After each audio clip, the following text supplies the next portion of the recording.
நம்ம வீடியோஸ்லாம் பார்த்துட்டு நம்ம விநாயகபுரத்துலேருந்து கஸ்டமருக்கு கால் பண்ணியிருந்தாங்க. இதுமாரி ஏசியில் வந்து சுத்தமாக கூலிங் இல்லை தம்பி, ரொம்ப கூலிங் கம்மியாக இருக்குது, வந்து பார்த்தோம்னு கேட்டாங்க.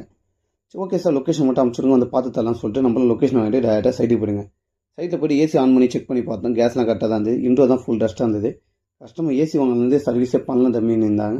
ஓகே சார், வாட்டர் வாஷ் பண்ணால் கரெக்டாக சார், வாட்டர் வாஷ் தான் பண்ணணும். ஓகே தம்பி, பண்ணி கொடுத்துருன்னு சொல்லிட்டாங்க. நம்மளும் அவுட்டோரில் கேஸ் கொண்டு பண்ணிட்டு ஃபுல்லாக ரிமூவ் பண்ண ஆரம்பிச்சிடுங்க. ஃபுல்லாக ரிமூவ் பண்ணிவிட்டு இன்டோர் ரிமூவ் பண்ணி தருங்க. இன்டோர் பார்ட் ரிமூவ் பண்ணிவிட்டு பேஸு பார்த்தீங்கன்னா தெரியும், சரியான டஸ்ட்டாக இருந்தது. ட்ரே ஃபுல்லாக ஜெல்லு ஃபார்ம் ஆயிருந்தது. பார்த்தா வாஷ் பண்ணி முடிச்சுட்டு பண்ண ப்ளோயர் எடுத்து வாஷ் பண்ணுங்கள். ப்ளோயர் ஃபுல் டஸ்ட்டாக இருந்ததுங்க. சரி ப்ளோயர் தான் இப்படி இருக்குன்னு சொல்லிட்டு பார்த்தா காயில் ஒரு 3/4 மணி நேரமாக வாஷ் பண்ணிட்டு இருக்கேன். அவ்வளோ டஸ்ட்டு வந்துகிட்டே இருந்தது. வாஷ் பண்ணி முடிச்சுட்டு அவுடோர் வாட்டர் வாஷ் பண்ணிடலாம்னு சொல்லிட்டு கையோட அவுடோரையும் வாட்டர் வாஷ் பண்ணிட்டேங்க. ஏன்னா அவுடோர் வந்து டேங்க்கு கீழே வச்சுருந்தாங்க, அதனால் சரியான டஸ்ட்டாக இருந்தது. அவுடோர் எல்லாம் வாட்டர் வாஷ் பண்ணி முடிச்சுட்டு இன்டோரை வந்து நம்ம ரீஎஸ்எம் பண்ண ஆரம்பிச்சிட்டுங்க. இன்டோர் ரீஎஸ்எம் பண்ணிவிட்டு இன்டோர் எடுத்து லாக் பண்ணிவிட்டு ஃப்ளாலாம் டைட் பண்ண ஆரம்பிச்சிட்டுங்க. ஃப்ளாலாம் டைட் பண்ணிட்டு நம்ம லீக்கேஜ் பார்த்தோம். லீக்கேஜ்லாம் எதுவுமே இல்லை. சரி கையோட ஒயிட் சிமெண்ட்டை போட்டு வேக்கம் போட ஆரம்பிச்சிடுங்க. வேக்கம் போட்டுட்டு நம்ம ஏசி ஆன் பண்ணி கூலிங் எல்லாம் செக் பண்ணோம். கூலிங் எல்லாம் கரெக்டாக இருந்ததுங்க. இது போல் சர்வீஸ் சொன்னால் கீழே நம்பருக்கு மறக்காமல் கான்டாக்ட் பண்ணுங்கள்.